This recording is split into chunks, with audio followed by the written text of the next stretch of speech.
Welcome to part 2 of Lecture 7. The week we're looking at corporate social responsibility, business ethics, and the natural environment. This part deals with Objectives 2 and Objective 3. In Objective 2, it's about defining ecology and discussing its implications for business. And Objective 3 is about identifying moral problems underlying the abuse of the environment, including the questions of externalities. I've put these two together. I could have equally have put Objective 2 with Objective 1 as a cognate area.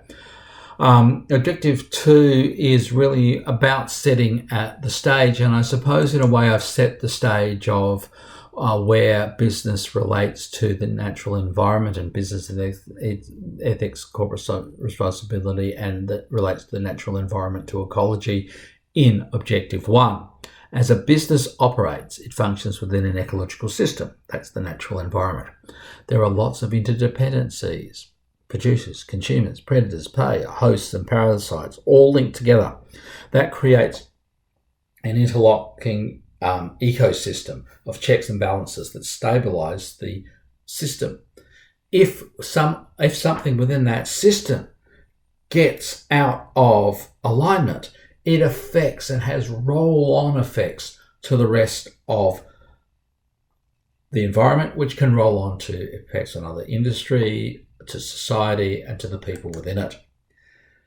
So every living organism affects or is affected by its environment, and humans possess the power to damage the stability of the natural environment. And commercial activities and acceleration of commercial activities have unpredictable and disruptive consequences for ecosystems. So if we accept that business does have an effect on the environment, and we've also already spent weeks talking about economic issues and business ethics, if we accept that business has an effect on the environment, let's look at the way business has traditionally dealt with how it deals with that effect. Addresses that effect.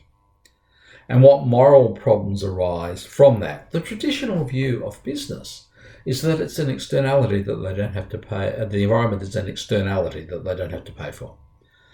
It's a free and unlimited resource. It's a free good. In economic terms, its spillovers, externalities, and private interests outweigh the common good because business isn't responsible for the common good. Business should behave in line with the regulatory environment in which it is operating.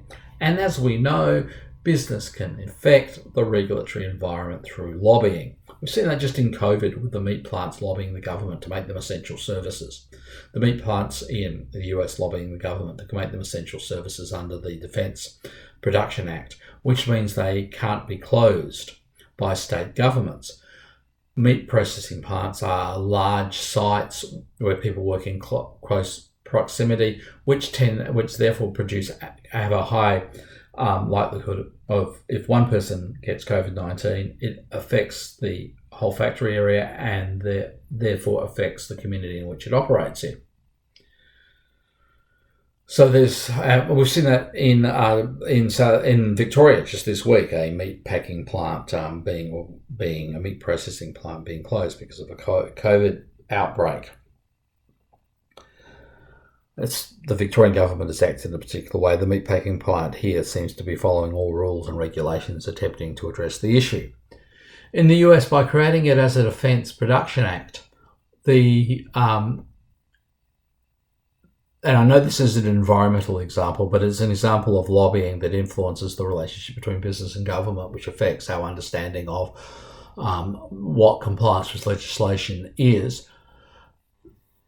The lobby groups within the big meat processing firms have lobbied the government apparently, and the response is to put the Defence Production Act in place, which means that it's a required essential service and production can't be closed because of the states.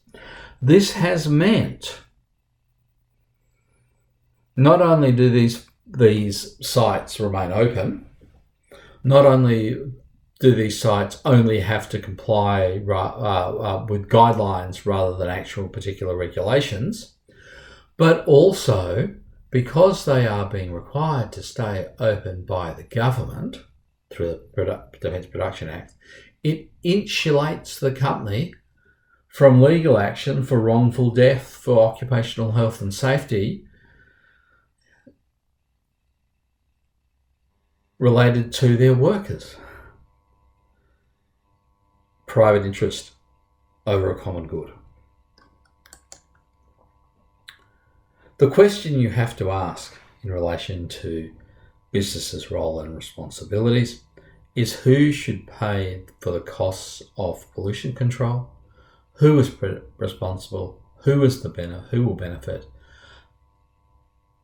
who are free riders versus the social contract to be good social citizens, good corporate citizens, and how do we divide the bill between business or businesses, between government, between society? How do we split up who pays for what should be paid for, and who pays for what? And the moral problem that exists in that situation comes back to the four perspectives of the economic reason for a business to exist. And then we reduce those perspectives down to two perspectives: to serve the needs of stakeholders more broadly, or to serve the needs of shareholders. The limited view, the broader view. And we had other views related to those two when we talked about the economic impacts. So the cost of something like pollution control is how do we measure human well-being and other costs and benefits so that we can charge businesses for their contribution. Benefits are difficult to calculate because they're often aesthetic in nature, polluted air, nice environment, and the health effects, for example, that flow are often long-term, well after the business is gone. And how do you assess costs and benefits related to factual uncertainties and influence of values that one holds, and also the balance between, well, the factory is there, it's polluting, it's causing this amount of damage and possibly damage to society, but if the factory is not there, people don't have jobs, and therefore you have poverty, and there's a different negative effect on society.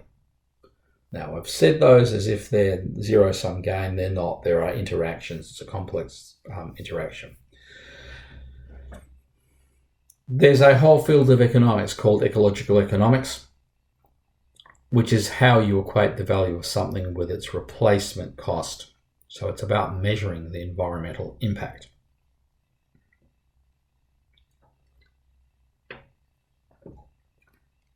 And one of the economic responses to that type of process is putting a price, like a price on carbon, creating a market. So in Objective 4, which is the next objective, we're going to look at the ways we achieve, the four ways that companies can achieve, or the four ways business and society can interact with each other to achieve some type of valuation of the economic impact of business, to enable environmental goals to be pursued, looking at regulations, incentives, pricing and pollution permits. And a combination of those methods is the other thing to look at. And we're also going to then move on to consider in Objective 5 the complexity of environmental ethics and some of the, I suppose, more visceral issues that exist. There'll be some videos to watch between this part and the next part, which talk about lobbying and the Adani mine.